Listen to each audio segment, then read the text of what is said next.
Boa noite, ouvintes da Rádio Cultura Online Brasil. Boa noite, ouvintes da Rádio Internacional Lusófona. No ar, mais um programa Culturas e Identidades com L'Oréal Rocha.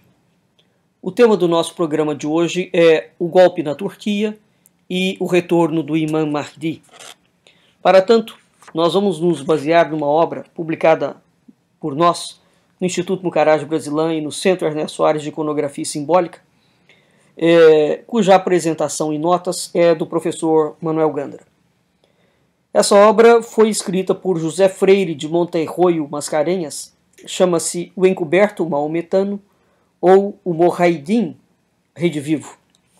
Isto é uma carta que foi escrita de Astracan, no Empório do Mar Cáspio, em 14 de agosto do ano de 1720.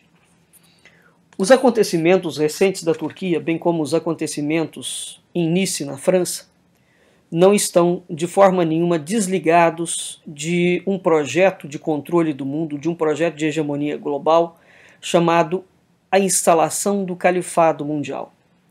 Para que ocorra a instalação do Califado Mundial, existe uma figura central no processo. Essa figura é o Imam Mahdi. Há 3 grandes grupos que lutam pela hegemonia do mundo global. Esses grupos são o Islão, o grupo russo-chinês, portanto o grupo comunista, e o grupo de Bilderberg, que é o grupo ligado ao sistema financeiro internacional. Nenhum acontecimento que envolva o Islão pode ser evadido do seu campo profético. E esse é o tema do nosso programa de hoje. O Islão é a submissão absoluta à vontade de Deus. Ele preocupa-se, desde os seus primórdios, com a chamada eminência da hora. A hora significa o fim dos tempos.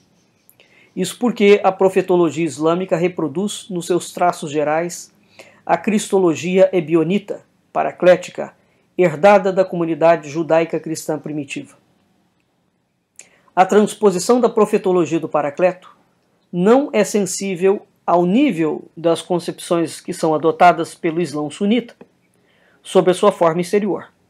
Porém, ela influencia os teósofos místicos, influencia a metafísica do sufismo e particularmente influencia a teosofia xiita, que é a autêntica religião do Consolador, tal como se pode ver escrito, por exemplo, no Evangelho do Barnabé, da qual a chamada Igreja Paulina, portanto a Igreja Latina, se afastou, porque a Igreja Paulina centrou-se nos temas do pecado original e da respectiva redenção pelo sacrifício cruento.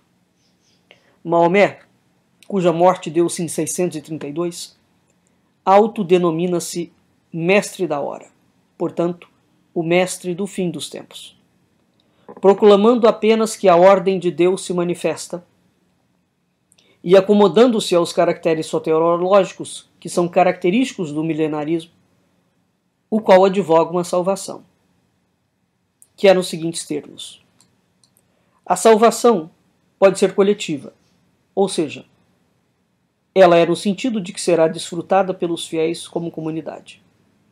A salvação pode ser terrestre, no sentido de que se realizará à face da terra e não no céu ou noutro local distinto deste mundo. A salvação é iminente, no sentido de que há de ocorrer em breve e de modo repentino. A salvação é total, no sentido de que a transformação abarcará toda a vida terrestre, de tal modo que a nova situação não consistirá numa melhoria do presente, mas na própria perfeição do presente. E a salvação pode ser milagrosa, no sentido de que se realizará mediante uma intervenção sobrenatural. Ora, esses caracteres soteriológicos, que são característicos do milenarismo, dentro do âmbito da profetologia e do messianismo islâmico, têm que obedecer a algumas condições. Essas condições são, precisamente, a destruição do Ocidente cristão e a destruição de Israel. Posteriormente, outros indivíduos vão se encarregar dos chamados cálculos epilogísticos, Conforme uma doutrina exposta pelos xiitas, o juízo final terá lugar quanto às conjunções de Saturno e de Júpiter no trígono do ar, portanto, Gêmeos, Balança e Aquário, começarem pela Balança, o que se verificou em 1981.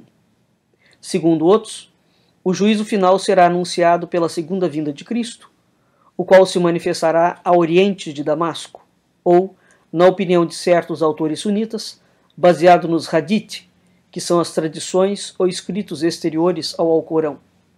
Descerá no Monte Mória, vencendo o Anticristo e convertendo-se depois ao islamismo.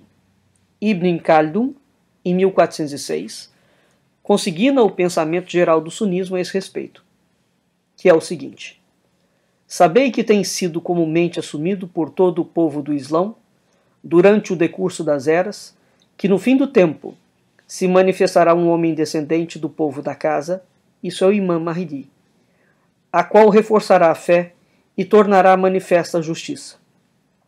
Os muçulmanos segui-lo-ão, e ele conquistará o domínio sobre os povos do Islão. Será chamado o Mahdi.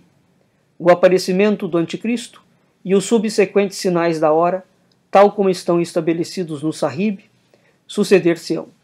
Jesus descerá após ele e matará o Anticristo, ou descerá com ele e ajudará a matá-lo e tomará o Mahdi como imã nas suas orações. Isso significa que, segundo o pensamento geral do sunismo, Cristo desce à terra para combater o Anticristo e converte-se ao Islão. Ao fazer Cristo esta conversão ao Islão, Cristo condenará toda a cultura ocidental cristã e Israel. Portanto, desde 1981, segundo os cálculos epilogísticos das doutrinas expostas pelos xiitas, o juízo final começou, segundo as conjunções astrológicas. Curiosamente, desde 1979, sistematicamente, o Islão vem fazendo uma propaganda do retorno do Imam Mahdi. Desde 1979, o Irã, o Iraque, a Turquia e o Egito são países que estão divulgando amplamente a instalação do califado mundial. Portanto, a chamada política do politicamente correto, inserido pelo mundo inteiro, criminalizando a todo mundo que ousa questionar o projeto do califado, que para ser instalado necessita e presume que o Ocidente cristão seja destruído, todo o ocidental que ouse questionar este projeto é-lhe atribuído o epíteto de islamofóbico. Entretanto, o compromisso do nosso programa hoje é levar vocês a conhecer o que é o projeto do califado. Existem desacordos entre a matéria sunita e xiita? Existe. Esses desacordos decorrem de circunstâncias. Quais são esses desacordos? Eles decorrem de circunstâncias existenciais, escatológicas e hermenêuticas, que os distinguem fundamentalmente dentro dos seguintes termos, né? E a despeito de determinadas obrigações comuns. Então, quais são as obrigações comuns? Né? Profissão de fé, a prece, a esmola, o jejum, a peregrinação ou a guerra santa. Essas são as obrigações comuns entre eles. Portanto, a distinção entre os ramos sunitas e xiitas não é quanto à fé, não é quanto à prece, não é quanto à esmola, não é quanto ao jejum, não é quanto à peregrinação e não é quanto à guerra santa.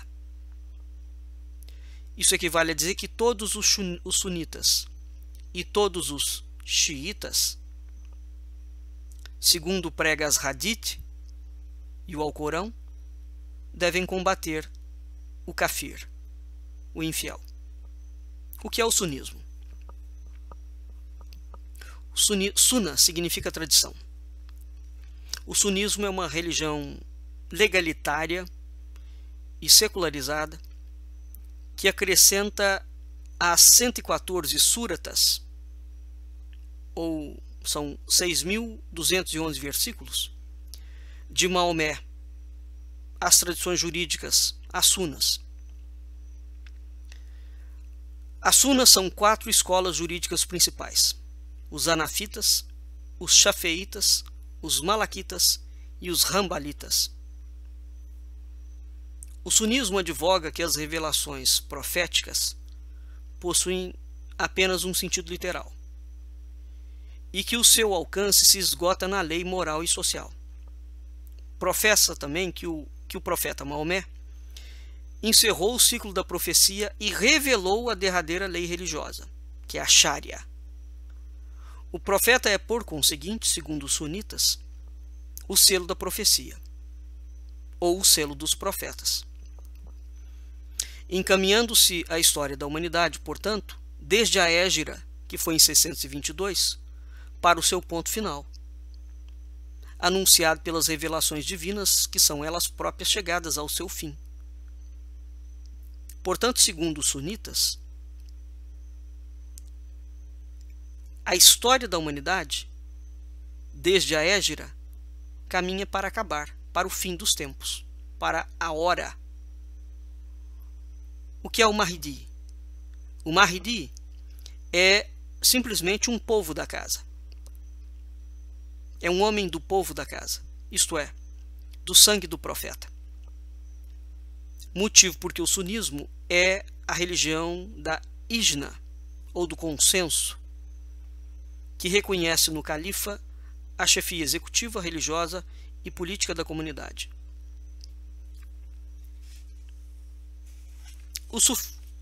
Gostaria, aqui nós vamos entrar em alguns pontos que vai nos conectar com os acontecimentos do golpe da Turquia. Preste atenção. O sunismo fomentou diversas revoluções mahadistas. Vou repetir. O sunismo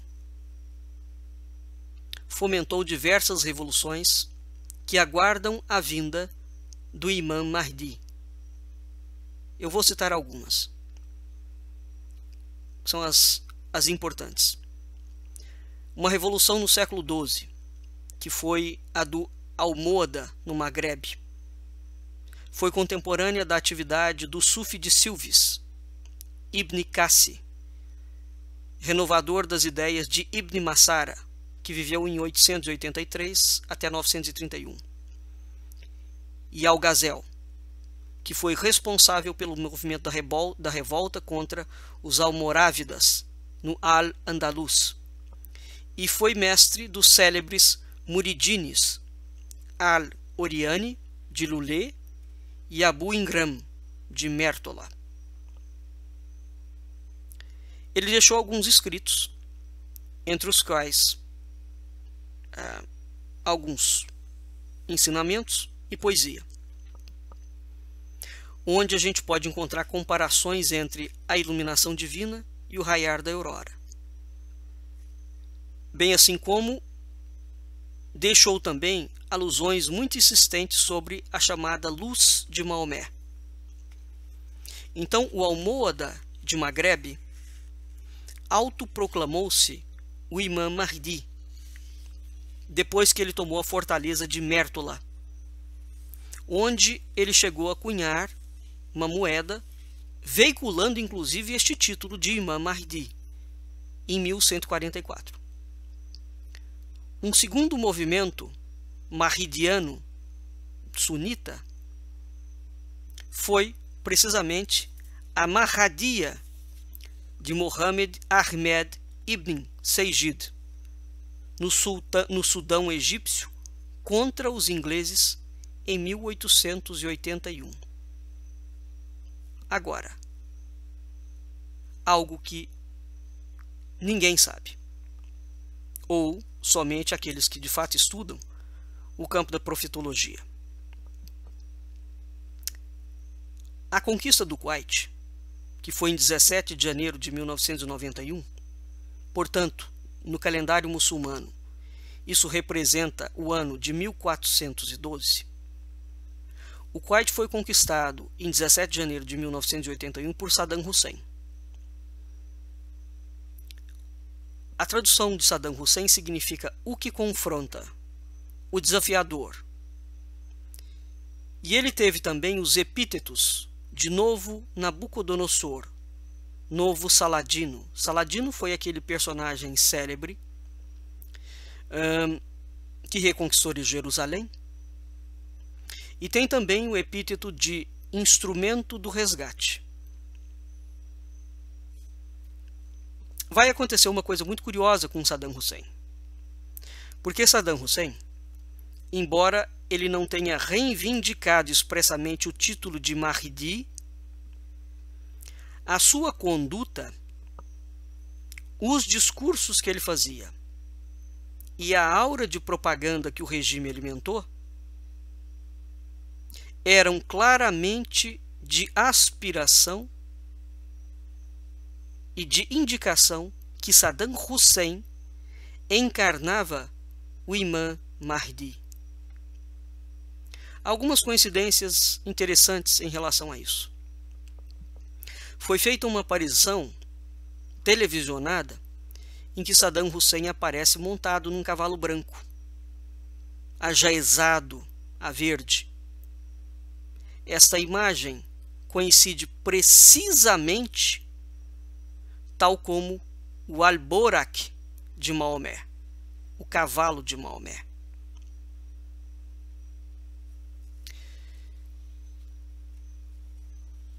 Portanto, a partir do momento que Saddam Hussein, personagem central na guerra do Iraque, da invasão, da conquista do Kuwait, e personagem central da guerra do Iraque, isso foi o estopim para a Guerra do Golfo, vocês devem se lembrar.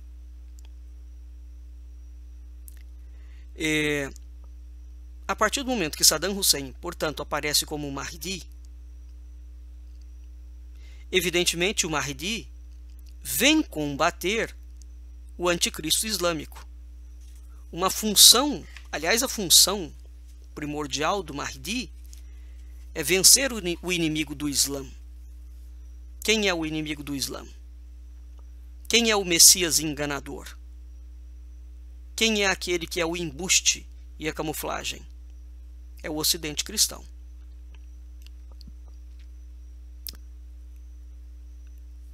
Esta guerra do Iraque motivou algumas resoluções da ONU. E aqui eu destaco as resoluções de número 660 a 678. E destaco dentre essas resoluções, que eu vou lê-las para vocês, a resolução de número 666, datada de 13 de setembro de 1990.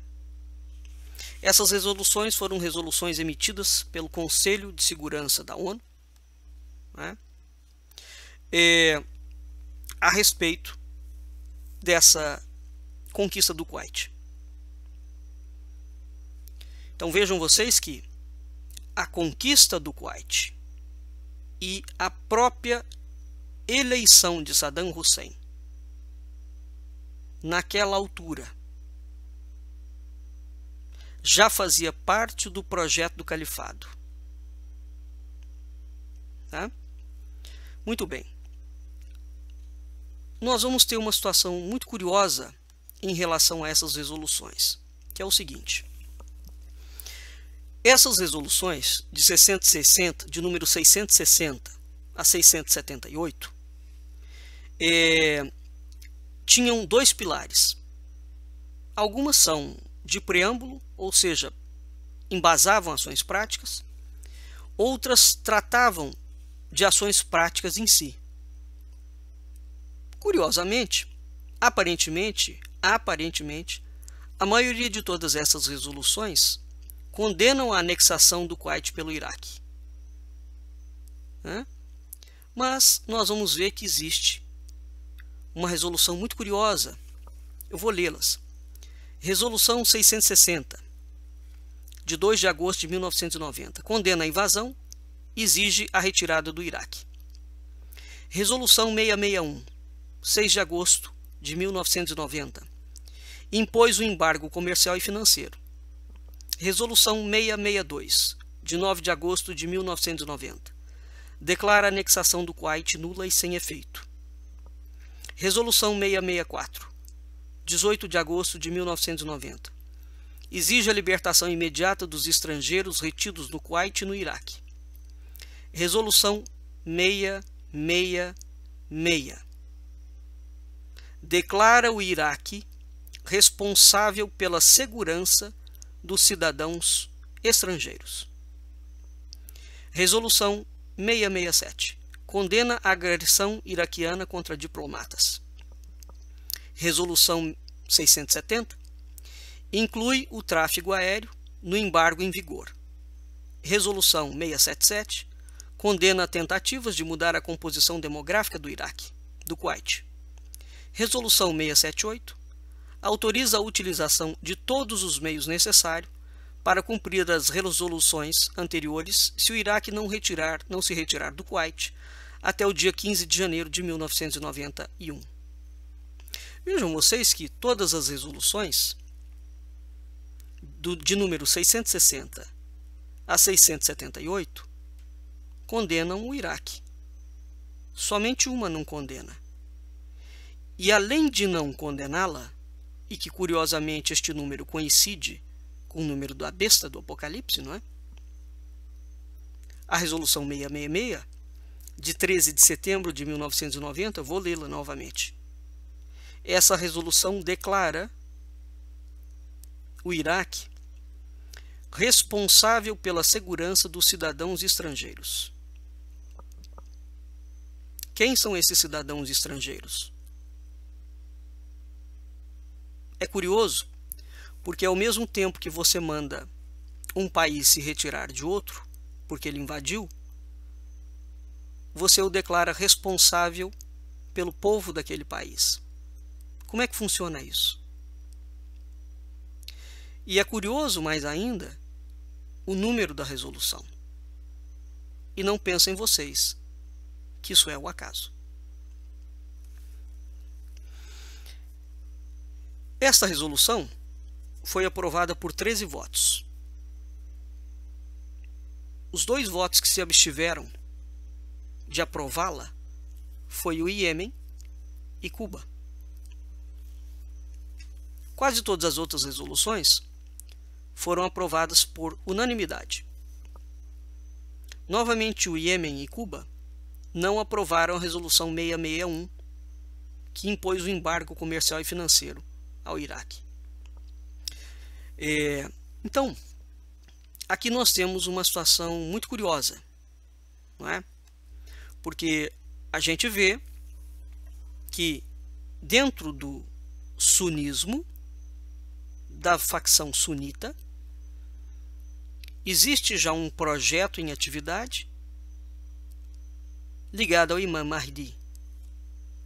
Lembrando que o Imam Mahdi é precisamente aquele indivíduo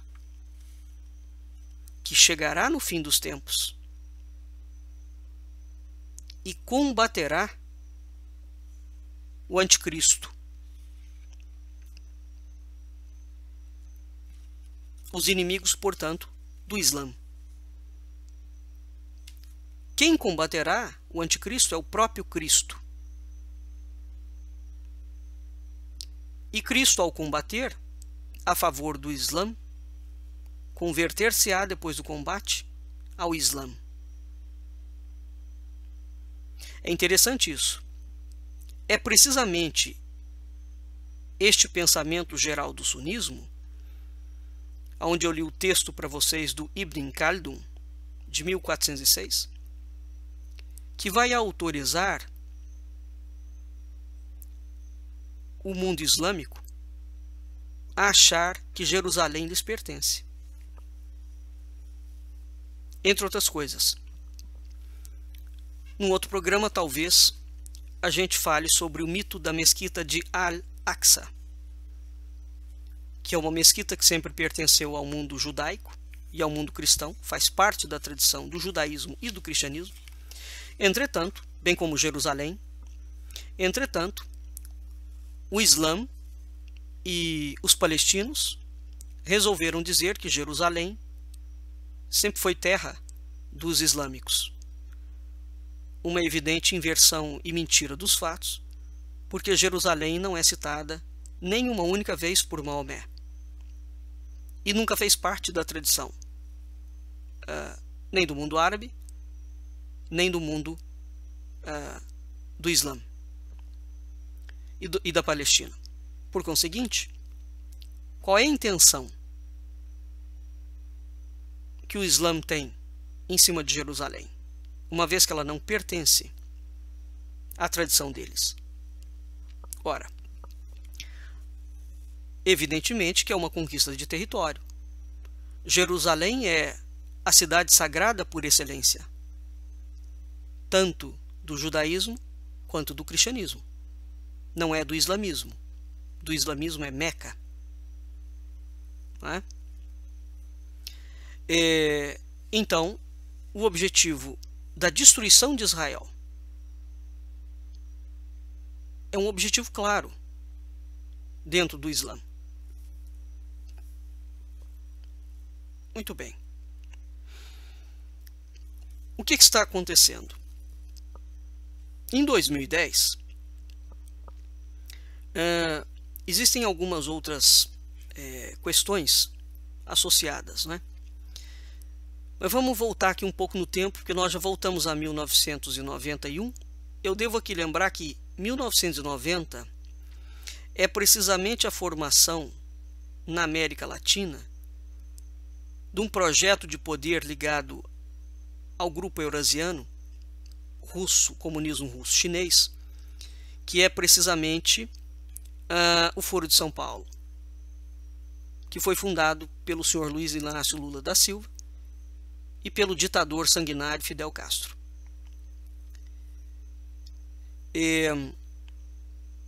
O que está acontecendo durante o período em que Lula é presidente da República? Ele cede um terreno para a Embaixada da Palestina e doa aquele terreno milionário, e ninguém fala nada, para o grupo Hamas. O Hamas é um grupo de terroristas. O problema de você doar um terreno para construir uma embaixada para um país que não existe, você torna a existência de um país terrorista legal, porque ele vai ter direito a corpo diplomático e todas as pessoas podem entrar e sair com passaporte diplomático. Então o Brasil inaugurou alguma coisa absolutamente curiosa, né? O Brasil inaugura o primeiro Estado terrorista do mundo. É o Brasil que chancela o terrorismo do Islã em território nacional, sobre a regência deste criminoso que foi Lula da Silva. Além disso, ele andou fazendo algumas outras amenidades. Todo mundo deve se lembrar de que ele viajou bastante pelo Oriente Médio. Inclusive tem, segundo consta em reportagens, carros e outras benesses doadas pelos árabes. Dentre essas benesses, um carro que na época era um carro muito caro, que era um Ômega. Isso sem considerar que ele é amigo pessoal de indivíduos que eram consabidamente terroristas, né? Isso sem considerar que ele doou, na época em que era presidente, ele fez uma doação de 25 milhões de dólares para o Hamas, um grupo terrorista. A partir do qual é a justificativa para um governo supostamente democrático doar 25 milhões para um grupo terrorista internacional? Essa é uma pergunta que ninguém faz e que o Congresso Nacional, dentro da sua absoluta imoralidade, também não se perguntou. Mas vamos voltar aqui. existe um jogo turco em Gaza, né? Há 4 países do Oriente que desde 1970, 80, vem falando no projeto do Califado Mundial, no retorno do Imam Mahdi, sistematicamente. Quais são esses países? Irã, Egito, Iraque e Turquia, dirigido atualmente pelo Erdogan, aquele do suposto golpe que ele debelou. Se de fato fosse um golpe dado pelos militares, o próprio Erdogan havia baixado uma lei que quem tentasse dar um golpe seria passível de pena de morte. Então, dado que eles disseram que tem 2.000 e poucos indivíduos revoltosos, vamos ver se de fato aquilo é um golpe, porque se for, ele tem que mandar para a pena de morte, portanto ele tem que assassinar todos aqueles generais, todos aqueles militares, todos. Não basta falar que os prendeu, porque ninguém sabe se prendeu mesmo, não é? Então, segundo a lei que ele fez, e se for verdade, o suposto golpe, né, que foi dado e debelado com uma absoluta facilidade, embora pela imprensa séria do mundo inteiro já se noticiava e já se sabia que o Erdogan, que tenta, através da Turquia, fazer parte da comunidade europeia, porque se ele fizer parte da comunidade europeia, as fronteiras estão livres e todos os terroristas que tentam e cujo projeto é a destruição da cultura ocidental cristã, vão ter porta de entrada livre. Então você não precisa mais invadir a Europa, como está sendo feito, a partir do momento que a Turquia é aceita como país membro da comunidade europeia. Se a comunidade europeia tiver um mínimo de juízo, coisa que ela não tem, porque ela é dirigida por um desses 3 grupos que planejam a destruição do Ocidente, ela não aceitaria a entrada da Turquia na comunidade europeia.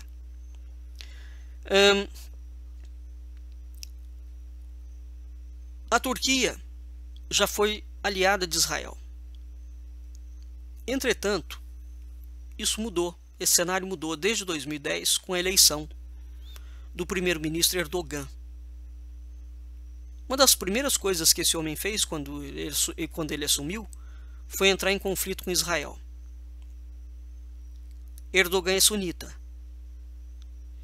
E dentro deste conflito, ele intencionava, e deixou bastante claro, basta nós vermos as declarações dele, que ele pretendia se tornar o líder sunita mais importante do mundo. Desde 2010, portanto, sob a regência de Erdogan, a Turquia, que tem uma democracia tradicional secular, digamos assim, vem buscando uma aproximação cada vez mais intensa com o chamado radicalismo islâmico. Esses termos pela imprensa são muito curiosos, porque a imprensa é tão cínica e mentirosa que quando você ouve qualquer, está disponível pelo YouTube, acessável, constatável, observável por qualquer cidadão mortal, palestras de califas falando precisamente isso. Os ocidentais nos chamam de radicais. Vocês são radicais? Não, vocês são muçulmanos normais. Então dizer que nós batemos em mulher, apedrejamos pessoas, assassinamos homossexuais, eles falam que isso é radicalismo. Não existe radicalismo dentro do mundo islâmico. E salva Alá, saúda Alá, o tempo inteiro.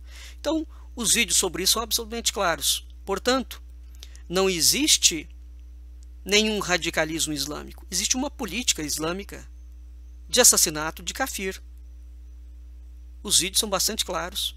Entretanto, esta mídia desinformante e comprometida com as ignorâncias e as omissões e com o projeto da instalação da nova ordem mundial, cujo objetivo preciso é destruir 3 coisas: o Ocidente cristão, os Estados Unidos da América do Norte, que representa a maior nação cristã do mundo, e Israel. Esse é o projeto em conjunto que o grupo eurasiano, russo-chinês, o grupo do Califado, portanto do Islã, e o grupo de Bilderberg. Todos eles objetivam destruir precisamente essas três coisas: o Ocidente, a cultura ocidental cristã,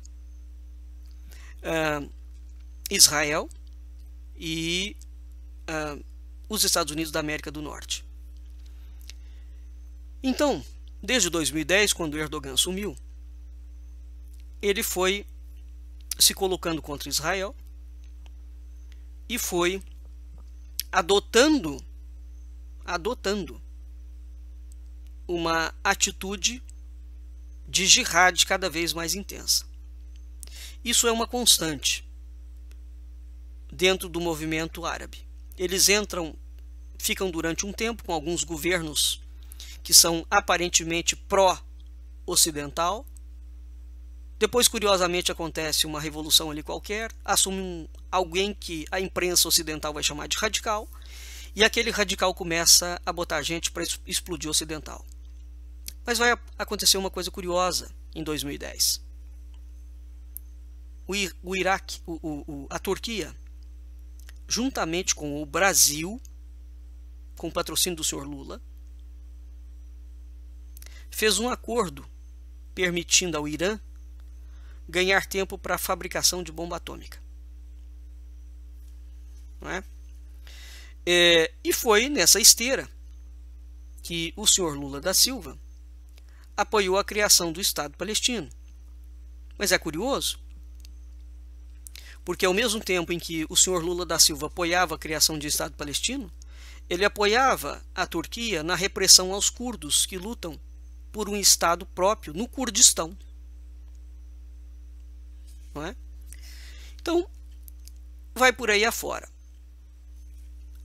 No Egito, curiosamente, também começa uma guerra santa, né?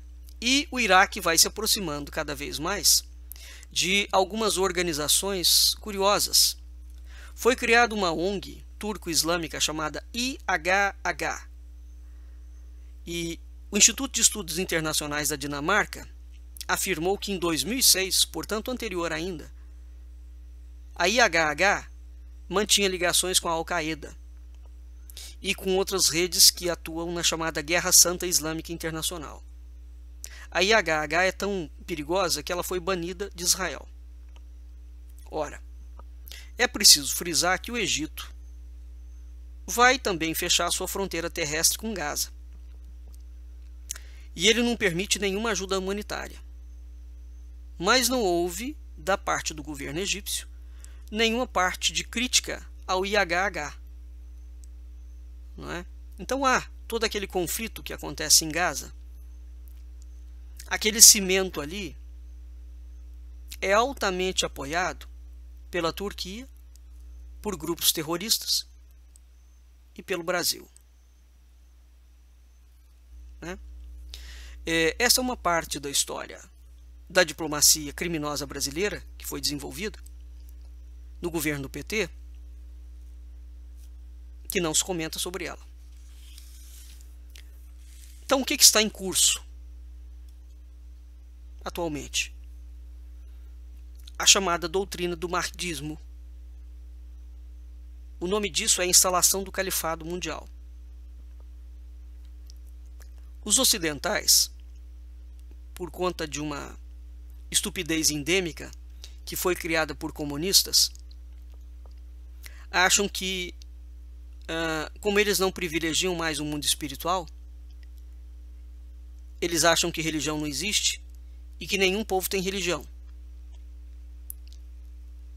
E que os orientais também não têm religião. Então, um erro crasso do ocidental ao analisar qualquer movimento do mundo islâmico é que ele acha que o Islã é um estado secular.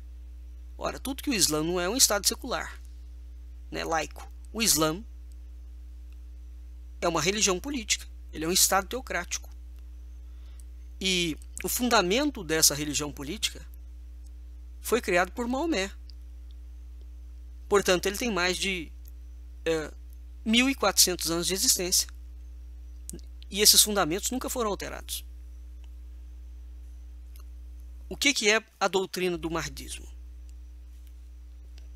Os ocidentais, portanto, gostam de achar que a religião não tem papel na política moderna. Não tem papel para o ocidental. Porque para o Islã é central na doutrina islâmica a figura messiânica denominada o Mahdi. O Mahdi é o imã oculto, ou o imã escondido, o encoberto. E é ele que dirige as políticas do presidente iraniano, Mahmoud Ahmadinejad. Tanto os sunitas quanto os xiitas, né? Mahmoud era presidente do Irã. Então veja que Mahmoud, vamos começar a ver alguns exemplos de governos que entraram em confronto com os Estados Unidos. Aqui vocês vão começar a entender talvez algumas coisas. E começaram a acusar o Ocidente. Todos esses governos que nos últimos 40 anos começaram a entrar em confronto com o Ocidente são governos que, dentro da sua proposta, estão falando abertamente do retorno do Imam Mahdi, portanto do califado. Um deles foi o Ahmadinejad. Os xiitas creem que o Mahdi voltará.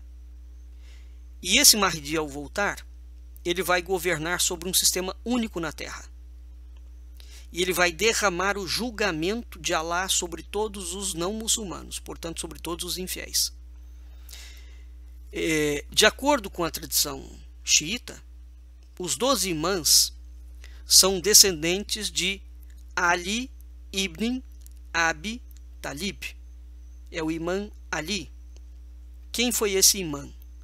Ele foi primo e genro de Maomé.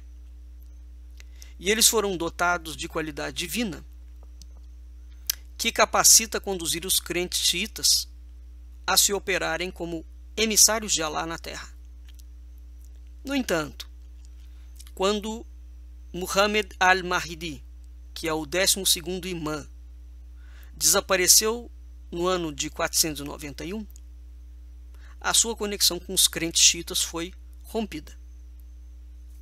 Desde então, portanto, desde o ano de 941 d.C., da nossa era, foi ordenado aos xiitas que eles aguardem pelo retorno do imã Mahdi, que é o 12º imã, Muhammad al-Mahdi. Portanto, para a crença xiita, desde 941, repito, da era cristã, os xiitas aguardam o retorno do imã Mahdi a qualquer momento. Mas é uma condição sine qua non que, para que o imã Mahdi retorne, todos os infiéis têm que ser mortos. É condição sine qua non. Nesse ínterim, portanto, no interregno, portanto, enquanto Mahdi, o imã Mahdi, não retorna, os clérigos xiitas mais destacados são considerados representantes dos imãs. E, portanto, os clérigos xiitas têm a obrigação de preparar e de fomentar o retorno do imã Mahdi. Essa é a razão pela qual Bill Warner vem mostrando com gráficos, né, do Centro do Islã Político.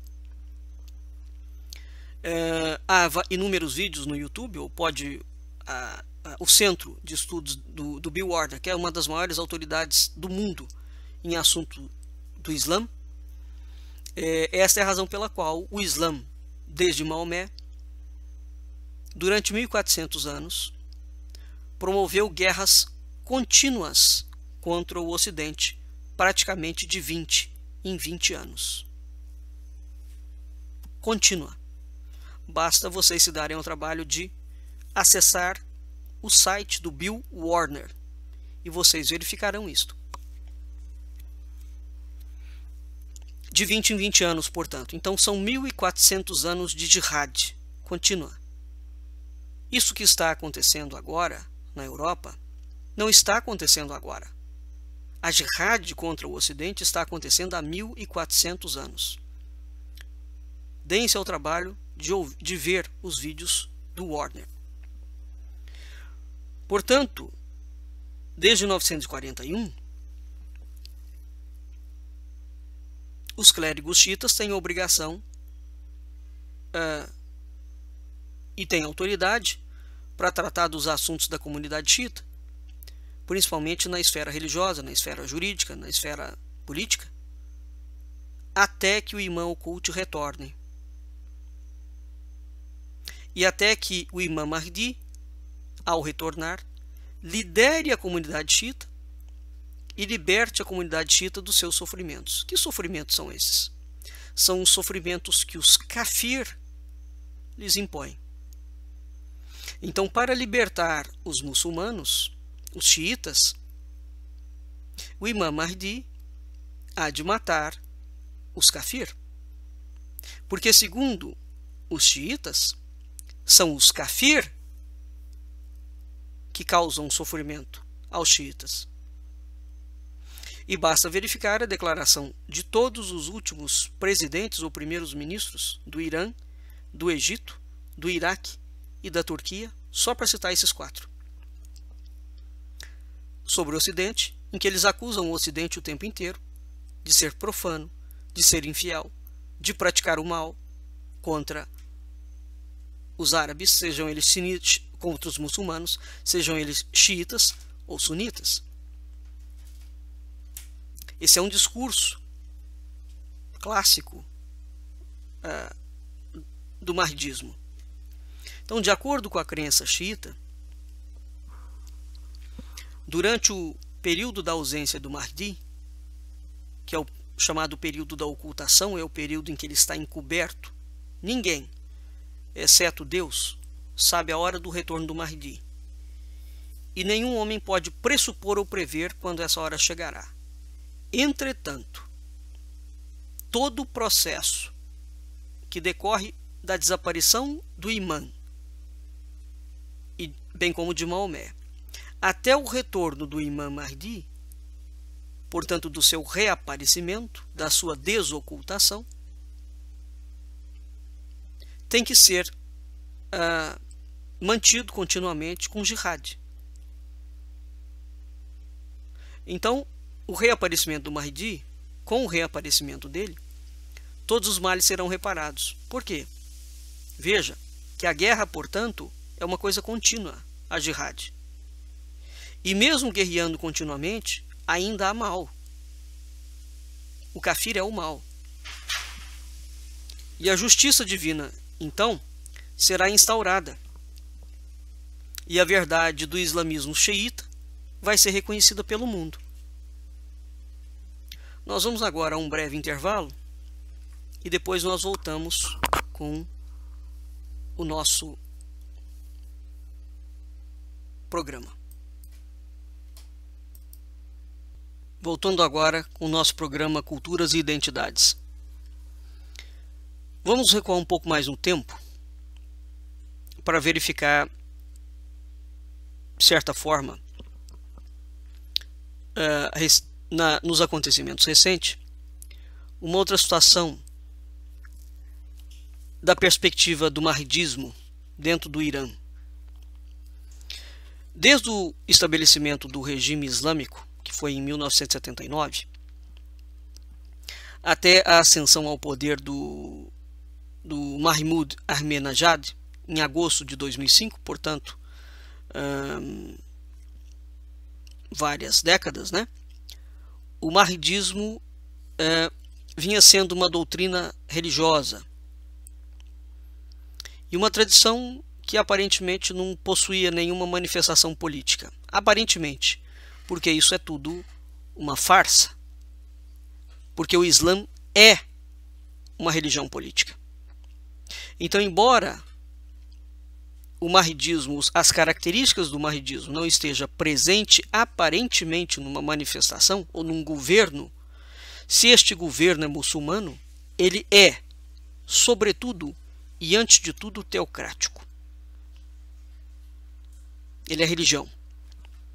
O Islã é uma religião política. Então o sistema político funcionava aparentemente independente da crença messiânica e da expectativa do retorno do Mahdi. Isso desde 1979, hein? Onde houve o estabelecimento do regime islâmico no Irã.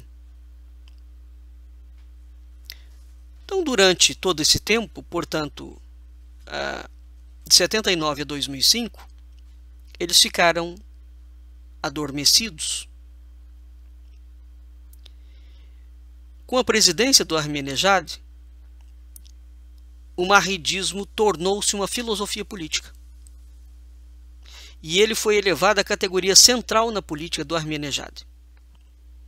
Durante a era do Ayatollah Ruhollah Khomeini, que foi o fundador do regime islâmico do Irã, o mahridismo, portanto, permaneceu, segundo os analistas que não analisam nada, fora do âmbito político. Esta análise é absolutamente cretina, dado que o mundo muçulmano é religioso. Então não há como retrair o messianismo do campo político.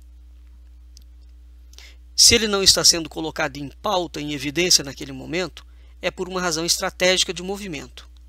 Não é nada além. Então, sem dúvida, que a era desse Ayatollah Khomeini foi caracterizada por um fervor messiânico, né?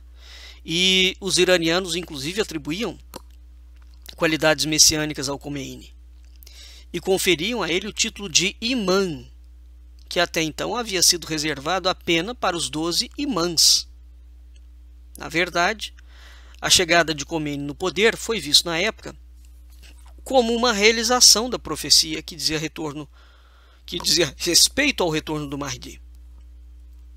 Ora, a instauração do governo jurisprudente do Khomeini no Irã motiva, portanto, uma transformação do xiismo,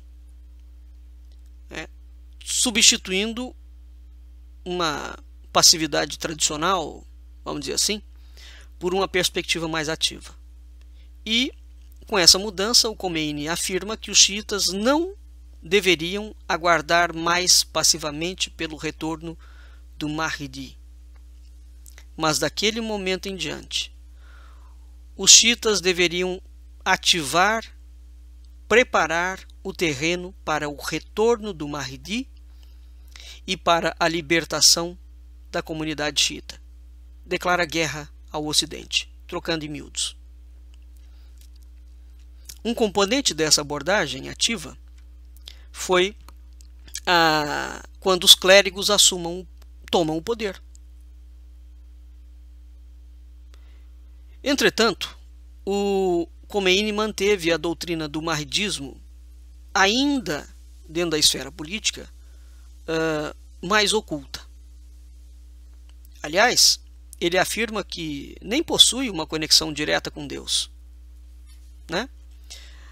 Faz parte das hadith da Sharia que quando um muçulmano vai falar com um não kafir, ele não só pode, como ele deve mentir. Portanto, todas as declarações de um muçulmano, quando ele está conversando com alguém que não é muçulmano, são, por mandamento corânico e da Sharia, mentirosos.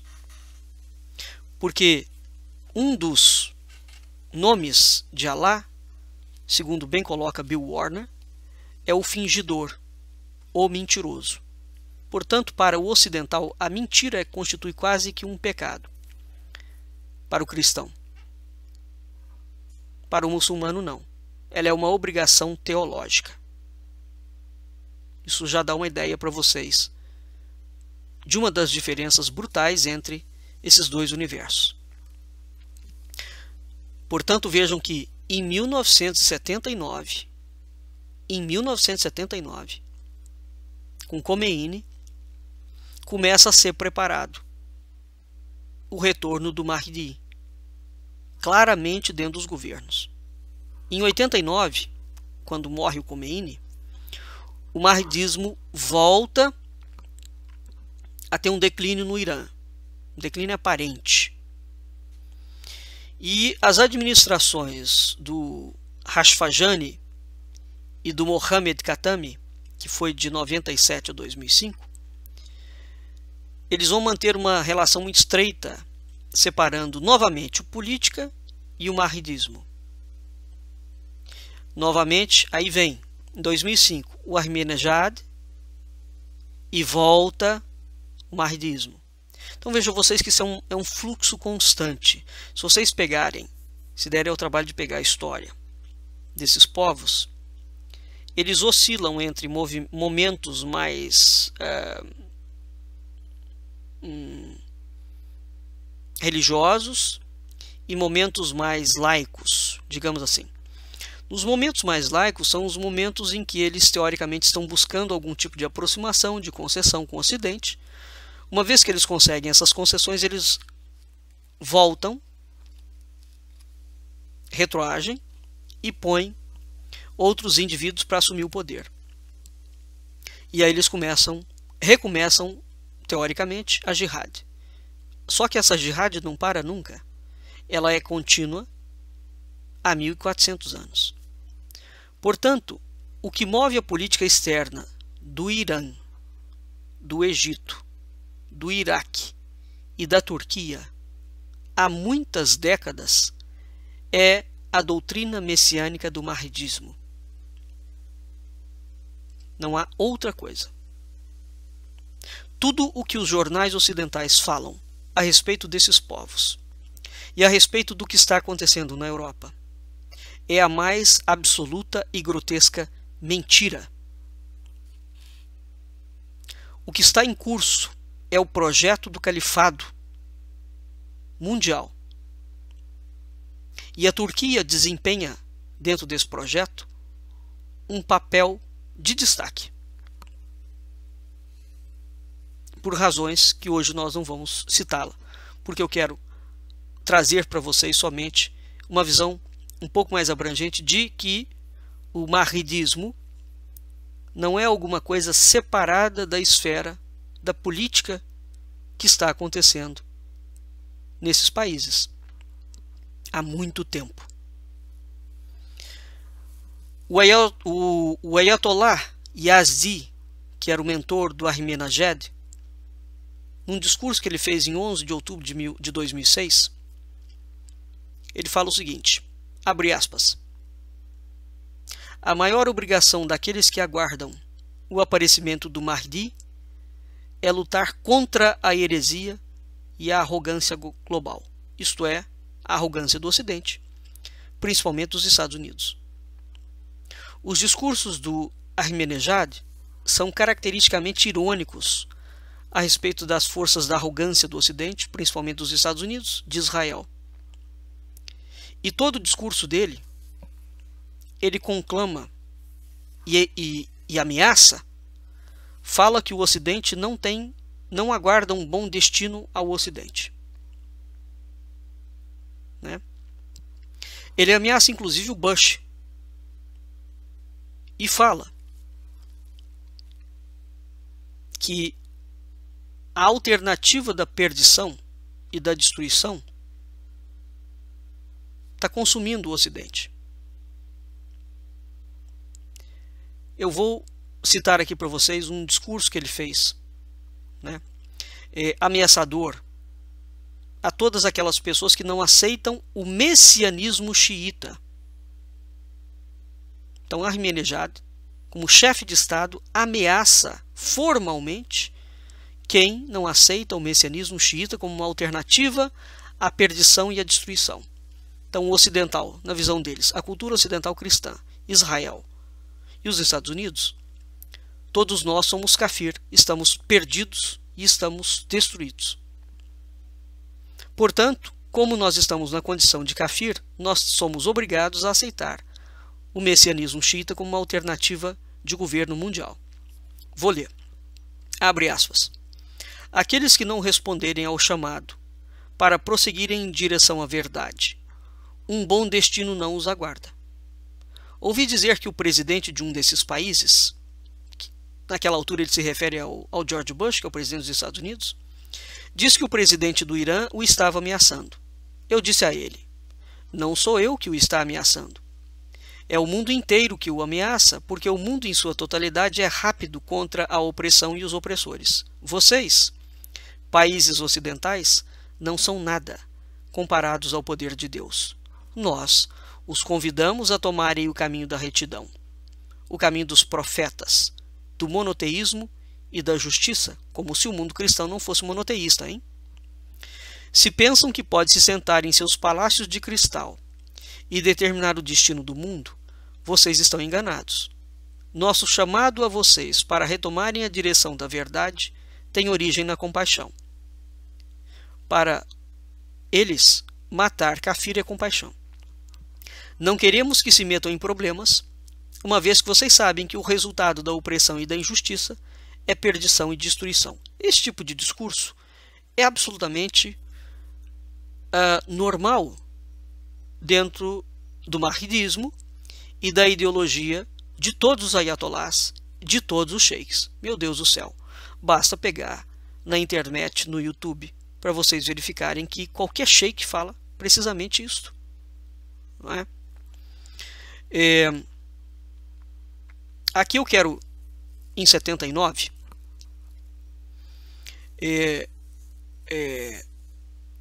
desde 79, portanto, esses discursos vêm se aprofundando. Eu quero ler para vocês aqui também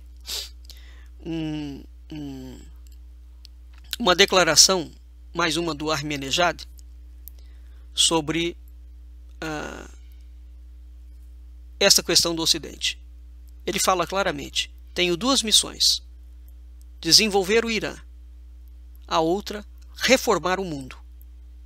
Isso ele falou na Universidade de Teherã.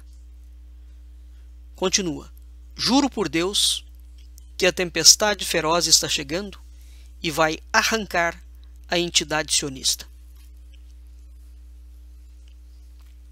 Reformar o mundo significa exatamente isso. O mundo não presta. Qual é o mundo que não presta? Novamente, o Ocidente cristão, Israel e os Estados Unidos.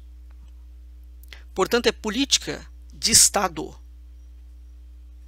dos povos muçulmanos a destruição do Ocidente.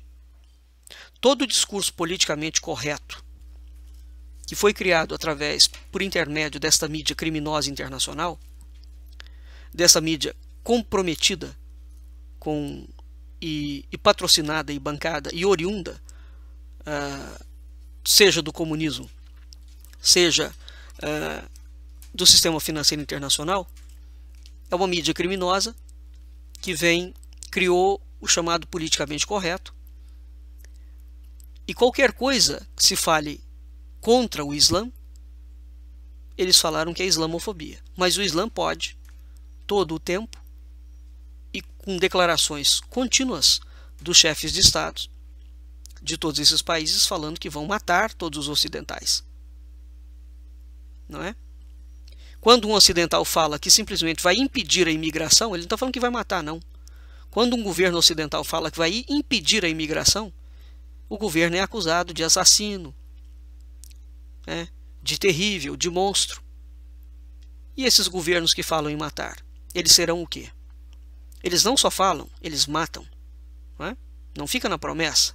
Há um cumprimento da promessa, porque faz parte da jihad.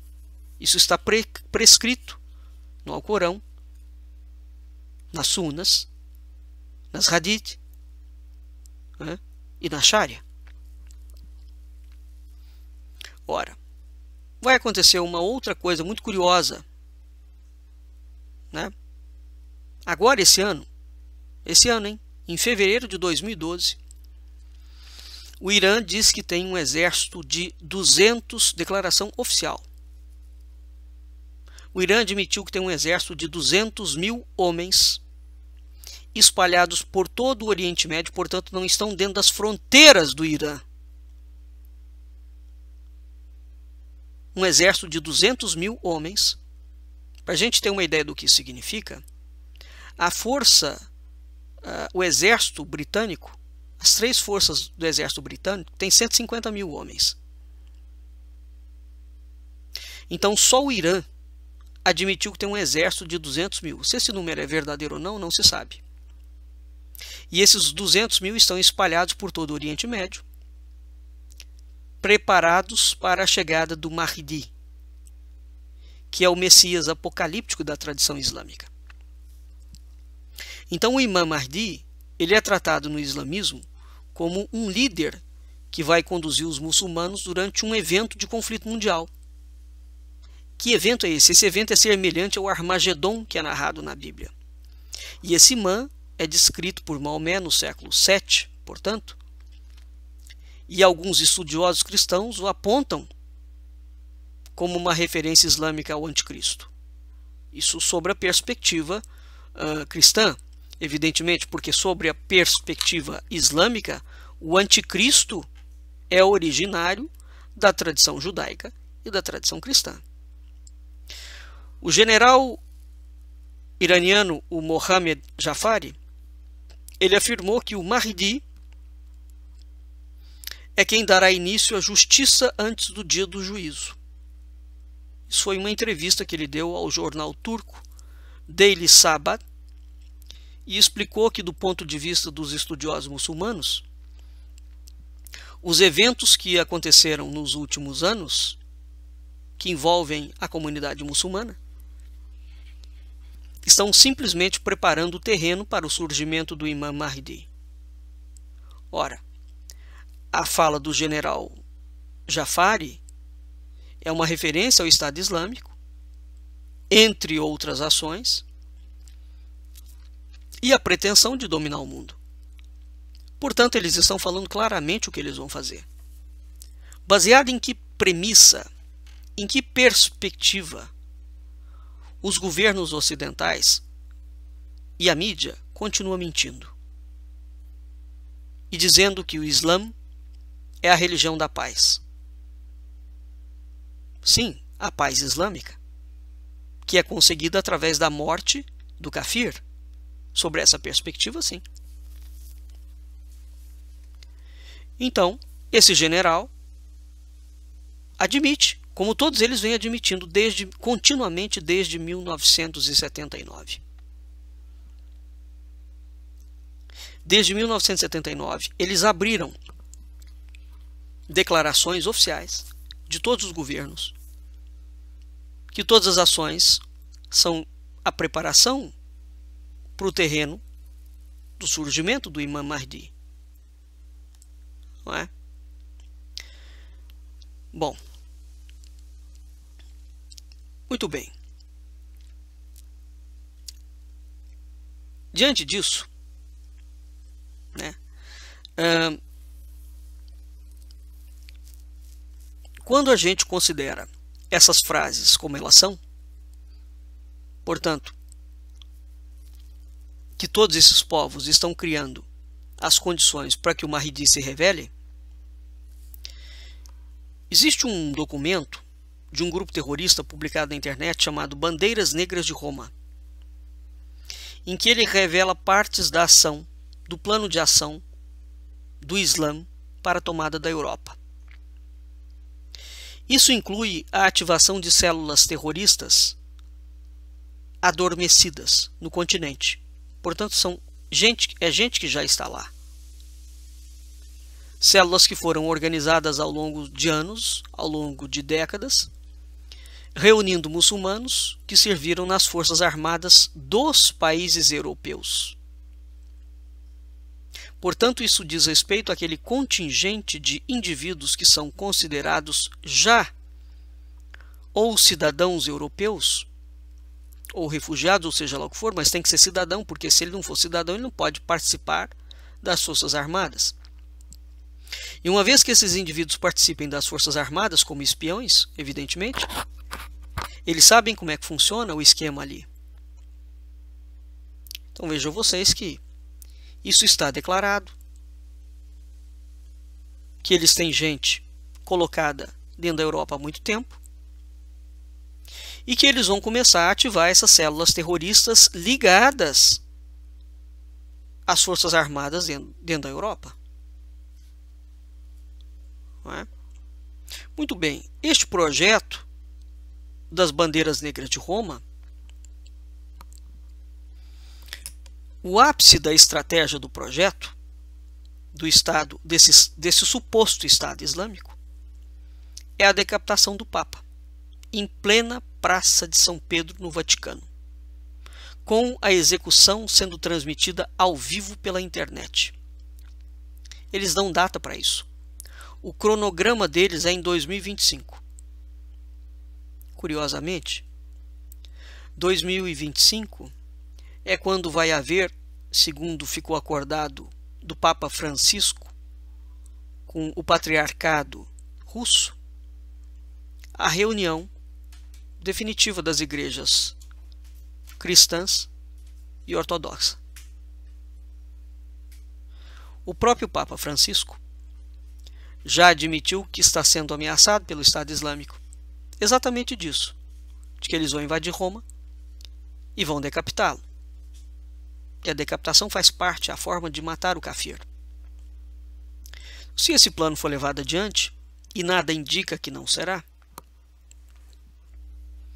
bem como a ação em inúmeros outros territórios, evidentemente que isso é uma guerra de proporções mundiais, não é? Porque muitas dessas áreas em que essa gente está pertencem aos países aliados dos Estados Unidos, da Rússia e do próprio Irã. São largamente consabidas as ligações da Rússia com o projeto do califado. Não há o que discutir aqui. Então, a ascensão do Mahdi, dentro da interpretação xiita,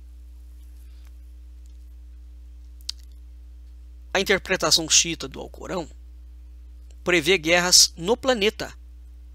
Não são guerras locais, não, hein? Não é guerra entre eles, é guerra no planeta, contra outros povos.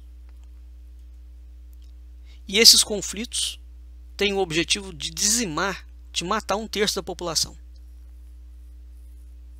O outro terço tem o objetivo de fazer com que essa população morra de fome, de sede e de violência. O 1/3 que restar será o terço purificado somente do Islã. Portanto, eu vou tornar a falar para que vocês entendam. Faz parte do projeto da ascensão do Imam Mahdi matar 2/3 da humanidade. 1/3 por intermédio da guerra e um outro terço através da fome, da sede e da violência. Os muçulmanos acreditam que a essa altura Jesus vai voltar à Terra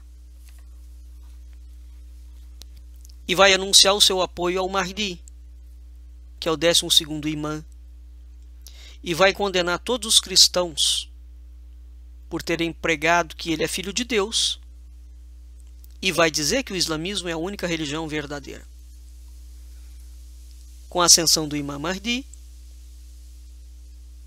então ficará fincada a bandeira do Islã em todos os países do mundo.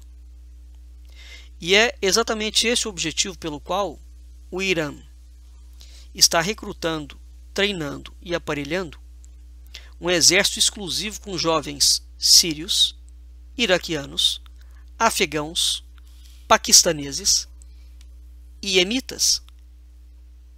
E enquanto isso, a imprensa criminosa internacional não cita o apocalipse muçulmano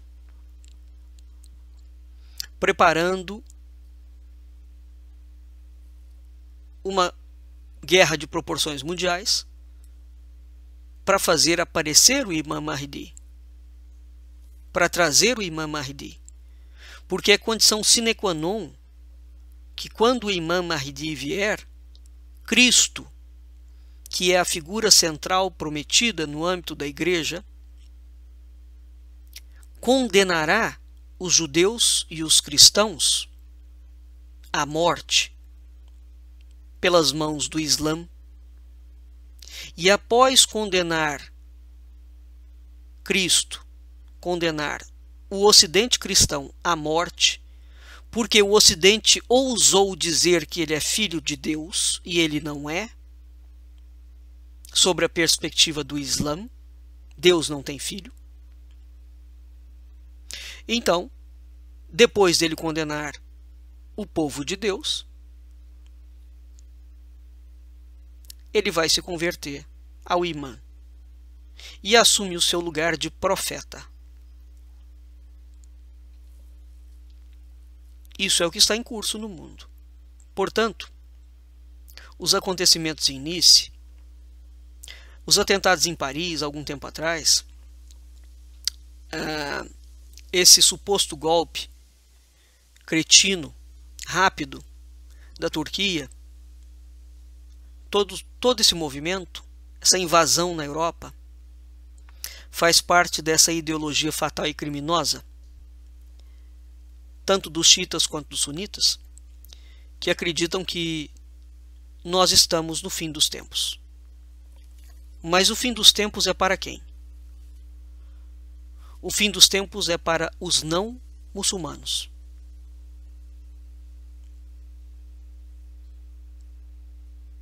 O fim dos tempos é para os não muçulmanos. E como tem que chegar o fim dos tempos para os não muçulmanos, portanto, é a hora, é eles, os muçulmanos, que devem preparar o mundo para a vinda do Imam Mahdi, que é conhecido como Muhammad al-Mahdi. Porque o Imam Mahdi vai estabelecer a lei islâmica em todo o mundo e vai limpar o planeta daqueles que não praticam o Islã. Então, a apocalíptica muçulmana acredita há 1400 anos que a aparência do Mahdi, portanto, o surgimento, coincide com uma guerra civil nas terras de Sham, que é a Síria, que vai destruir o país. Além disso, o Iraque estará engolido com as guerras da milícia doméstica. E eles também acreditam que os outros não muçulmanos vão se tornar vulneráveis e converter-se aos governos muçulmanos islâmicos. Ora, portanto,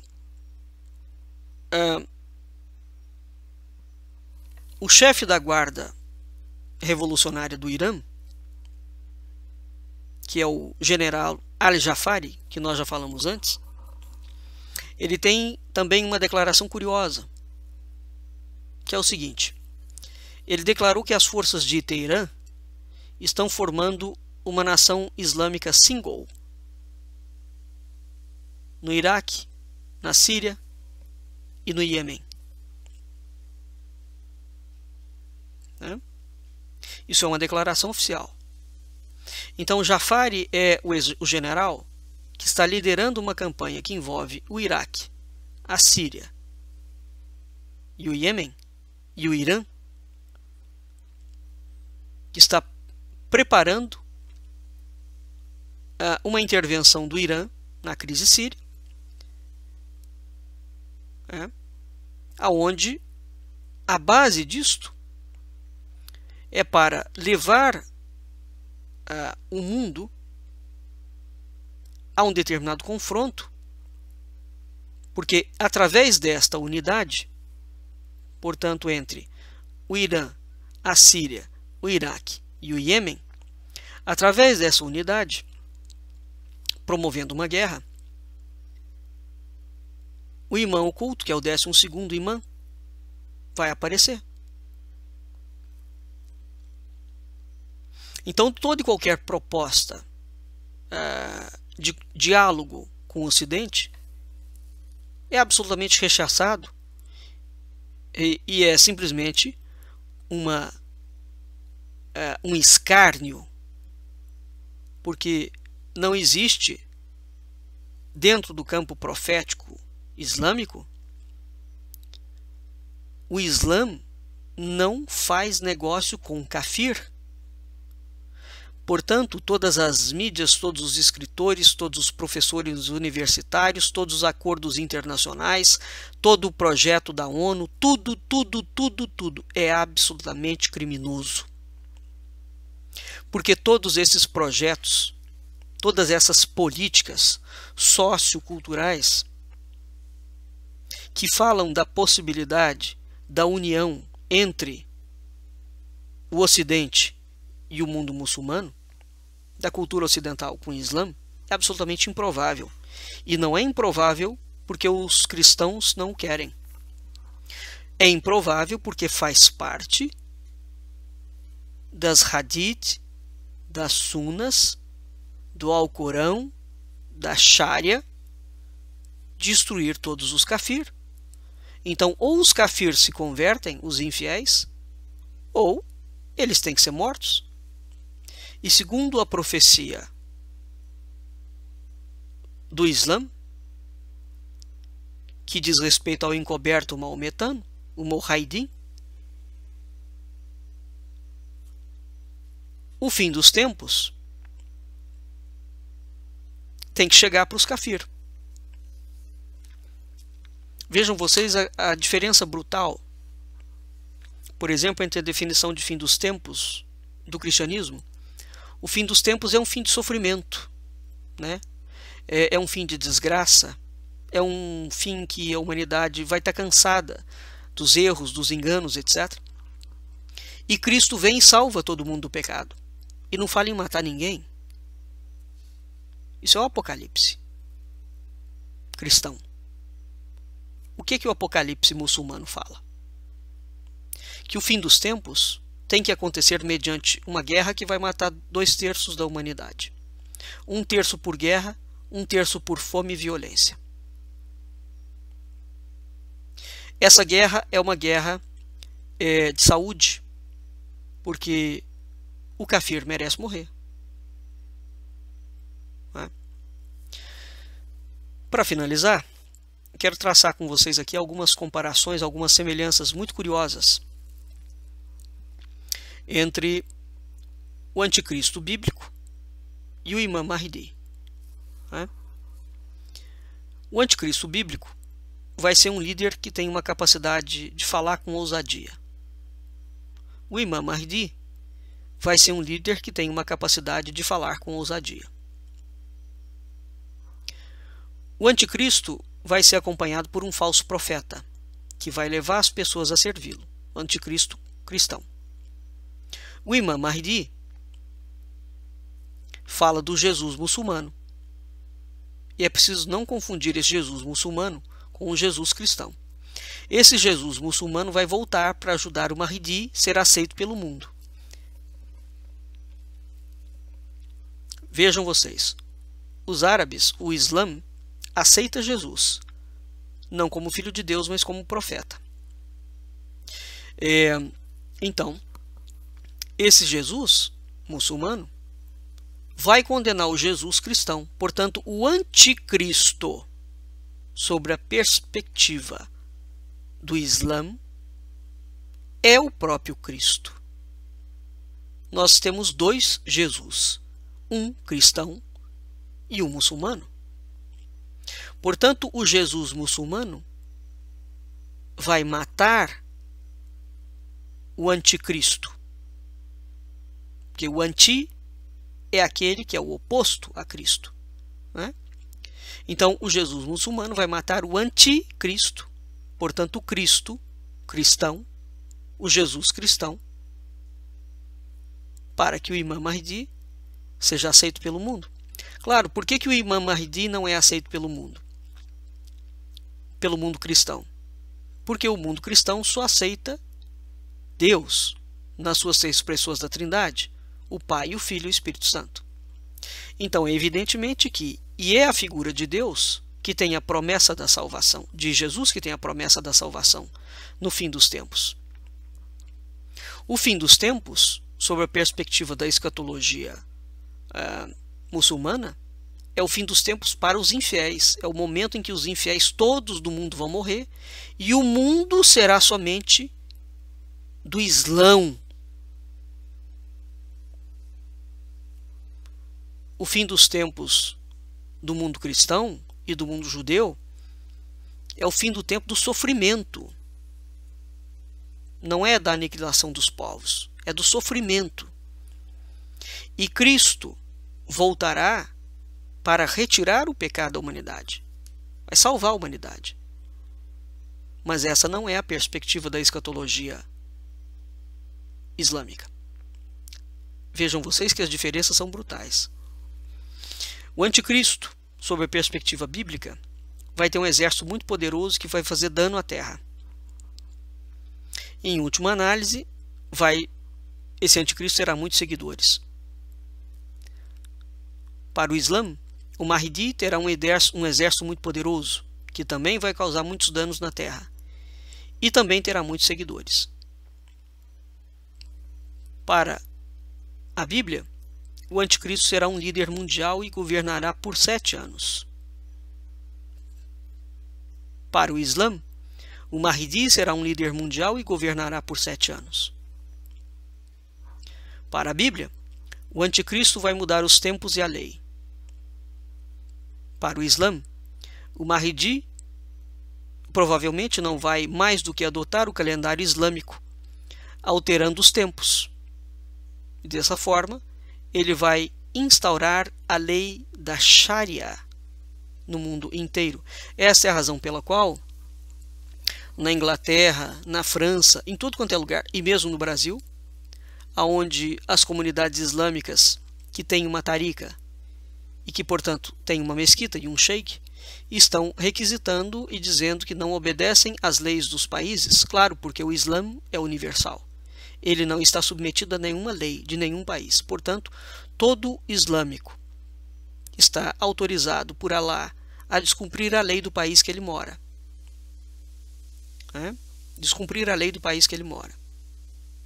Então o Mahdi, quando vier, vejam vocês que implementar a Sharia, portanto, e é importante frisar este ponto.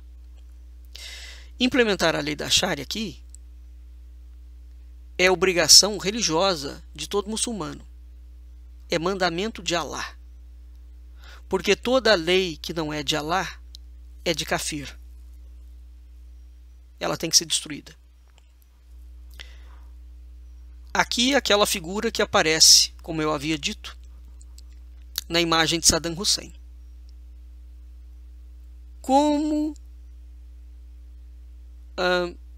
o anticristo aparecerá na Bíblia? Existe um cavaleiro branco na Bíblia que é uma má notícia para o mundo. Na perspectiva islâmica, o Imam Mahdi vem cavalgando em um cavalo branco. Na perspectiva bíblica, o anticristo e o falso profeta vão promover uma religião universal. Vejam vocês que a ONU está falando claramente disso, de fazer uma religião universal. O Mahdi fala que vai fazer o Islã a única religião do mundo. O anticristo vai executar infiéis através de decapitação. O anticristo bíblico. O Mahdi fala que serão executados todos os infiéis que não acreditam no Islã através da decapitação. O anticristo vai matar judeus e cristãos. Ele vai matar toda aquela pessoa que se lhe oponha. O Mahdi vai matar qualquer um que se oponha ao Islã. Ele vai matar os judeus e os cristãos. Veja que o anticristo, portanto, da tradição bíblica, é todo aquele que não está ligado à tradição cristã. Não é? Porque é o anti, ele é o opositor a Cristo. Eu estou fazendo todo esse paralelo para vocês perceberem que, curiosamente, a imagem do anticristo bíblico é a mesma do Mahdi. Né? O anticristo vai matar e conquistar Jerusalém. O Mahdi também vai conquistar Jerusalém. O anticristo vai realizar muitos sinais, prodígios e milagres. O Mahdi também realiza muitos sinais, prodígios e milagres.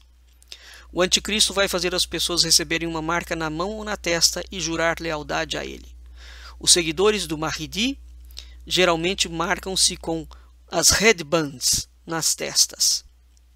Ora, há inúmeras outras semelhanças entre o anticristo bíblico e o Mahdi.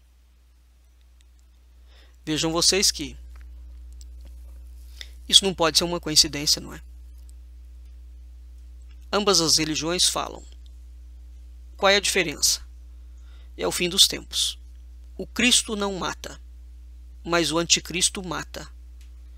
E todas as ações bíblicas atribuídas ao anticristo são, curiosamente, todas aquelas ações, ou muito semelhantes, ao que os muçulmanos atribuem ao Imam Mahdi. Não é? Mas veja que é interessante, na tradição do Imam Mahdi, portanto, na tradição bíblica é que existe um anticristo. Na tradição do Mahdi, não existe uma pessoa. Existe os infiéis como um todo. Então, o Mahdi, ele vai combater não uma figura específica, mas toda a humanidade. E o objetivo do Mahdi é exterminar o mundo inteiro. Portanto, vamos ficando por aqui. Acho que deu para dar para vocês uma visão de que o cenário que está acontecendo no mundo muçulmano, de modo algum, é separado de um evento apocalíptico que vem sendo anunciado claramente através de declarações oficiais de todos os governos muçulmanos, que eles estão preparando o retorno do Imam Mahdi e que faz parte do processo da preparação do retorno a jihad contra o Ocidente, a destruição do Ocidente e a implantação da lei da Sharia. Ora, essas coisas estão acontecendo bem diante dos nossos olhos. O que leva um ocidental translocado a pensar que a declaração desses países é falsa? O Ocidente tem um problema cognitivo tão tremendo que, mesmo diante do outro declarando aquilo que ele vai fazer e que está fazendo, o ocidental ainda acha que há ponto de negociação, porque ele raciocina como ocidental, ele não raciocina como islâmico. E ele acha, presume, embasado num achismo absolutamente enlouquecido, delirante e autista, que todo esse projeto que dura 1400 anos sem parar é algo que não existe. Então, quando governos mundiais, mídias, professores, intelectuais falam que não existe, negam um projeto de 1400 anos sistemático de guerra contra o Ocidente, e nos últimos 40 anos negam também o projeto, embora declarado, de que eles estão preparando o retorno do Imam Mahdi, fazer o que, não é? De fato, parece que as profecias serão cumpridas, o Ocidente será destruído. Embora no campo profético ocidental, porque há uma apostasia dentro da igreja, e há um delírio do próprio ocidental.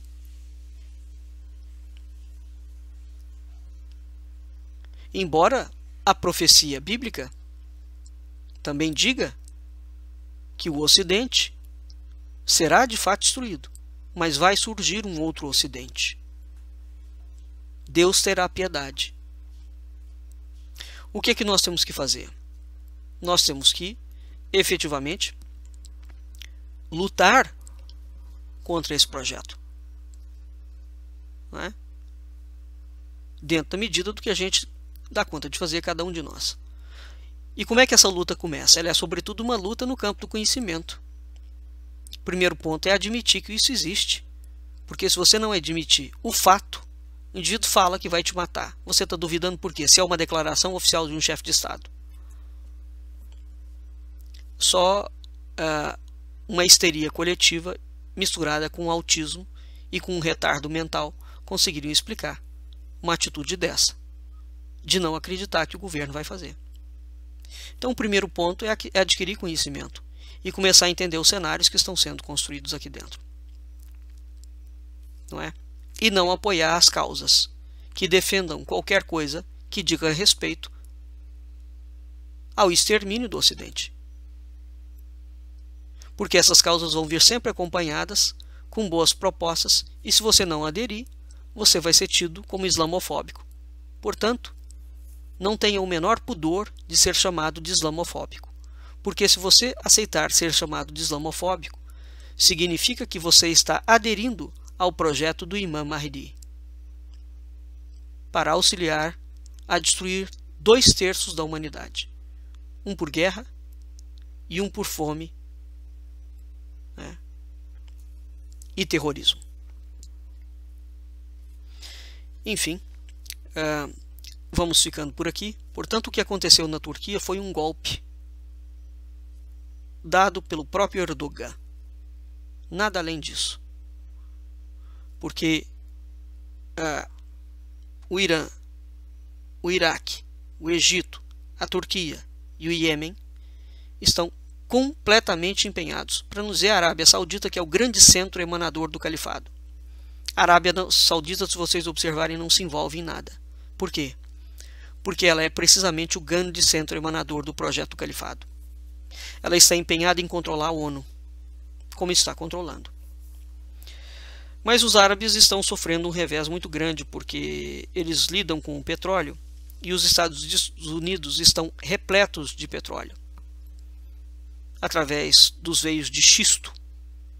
E a economia americana, que já era rica, ficará infinitas vezes mais rica e vai botar no bolso do ralo os árabes por conta do petróleo. Será excelente para o Ocidente se de fato Donald Trump ganhar as eleições nos Estados Unidos. E será o evidente anúncio do apocalipse e do retorno exato do Imam Mahdi se Hillary Clinton vencer as eleições nos Estados Unidos. De toda feita, o Brasil é um aliado político da política do califado. Isso foi deixado, essa bomba relógio foi deixada e foi armada pelo governo criminoso do PT. E até agora, o governo que o sucedeu, veremos no seguinte, se ele vai começar a desmontar essa bomba como o Antônio Macri começou a desmontar na Argentina. Porque senão, quando deflagrar uma guerra mundial, o Brasil vai ter que se posicionar de um determinado lado. E esperamos que seja a favor da cultura ocidental cristã. Muito bem, vamos então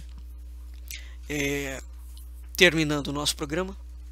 Nós agradecemos os nossos ouvintes, muito obrigado pela sua audiência. Boa noite, ouvintes da Rádio Cultura Online Brasil, boa noite, ouvintes da Rádio Internacional Lusófona. Nós ficamos aqui com o nosso programa Culturas e Identidades. Até a semana que vem.